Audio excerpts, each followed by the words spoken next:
Today, we are digging into a pretty big debate happening in Kentucky, a proposal to freeze property taxes for seniors. On one side, you've got people saying it's absolutely vital relief for folks on a fixed income. But on the other, you have opponents warning it could seriously cripple essential community services. So, is it a lifeline or a risk? Let's get into it. To really get what this is all about, we have to start with the problem itself. For a lot of older Americans, their home isn't just a house, it's their biggest asset, a symbol of a lifetime of work. But what happens when that very symbol of security starts to feel, well, more like a weight on your shoulders? And right here, this is the paradox.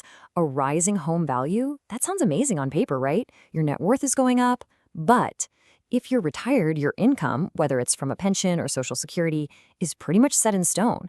So as your home's value keeps climbing, so does your property tax bill. But your ability to pay it, well, that doesn't change. Which leads us to this really crucial question. You can end up in this weird spot where you're house rich but cash poor, really struggling to cover a growing tax bill on an income that just isn't growing with it.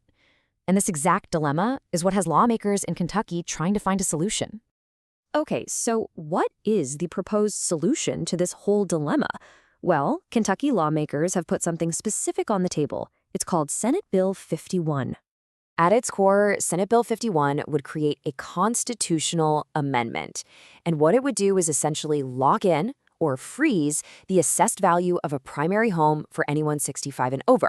Now, this wouldn't get rid of property taxes altogether, but it would stop them from going up just because the housing market around you is getting hot. Let's make this real simple. Imagine your home was valued at $200,000 right when you turned 65. A few years go by, the market booms, and now your home is worth $300,000. The way things are now, your tax bill would be based on that new, higher value. But with this freeze, you'd keep paying taxes as if your home was still worth the original $200,000. Big difference. For this to actually become law, though, it's got to clear two major hurdles. First, it needs a supermajority. That's a 3/5 yes vote in both houses of the Kentucky legislature. And even if it gets that, it's not a done deal. It then goes on the ballot in November, where the voters of Kentucky get the final say. All right, so let's look at the argument for this bill. The whole motivation here is really about protecting a vulnerable group of people from some serious economic pressure. And you can hear that argument loud and clear from the bill's sponsor, State Senator Mike Names. He puts it pretty plainly. Home assessments are going up, and that's creating real income problems for seniors. For supporters, this is just a straightforward issue of fairness and helping people who really need it. I mean, the core idea here is that these are people who've paid into the system their entire lives. They've helped build their communities through decades and decades of taxes. The whole goal of this bill is to make sure they don't get taxed right out of the very homes they've lived in for years. But, of course, with any big policy change like this, there are ripple effects. If you reduce tax revenue from one group, that money has to come from somewhere, or services get cut. And that brings us to the other side of the coin, the impacts on the wider community. And to really understand what's at stake, you have to look at the scale of this. Property taxes are a huge deal for local funding in Kentucky. We're talking nearly $5 billion collected just last year. When you're talking about tinkering with a revenue source that big, you can bet there are going to be some major consequences. So where does all that money actually go? Well, look at this. Almost half of it goes straight to public schools. The rest is mostly split between county and city governments. And this isn't just some number on a spreadsheet. This is what pays for teachers, for fixing roads, for our first responders. And let's just zoom in on schools for a second, because these numbers are pretty dramatic. At the local level, a staggering 72% of school funding comes directly from property taxes. So you can see why any potential drop in that money sets off alarm bells for educators and parents. And this is the main criticism from groups like the Kentucky Center for Economic Policy.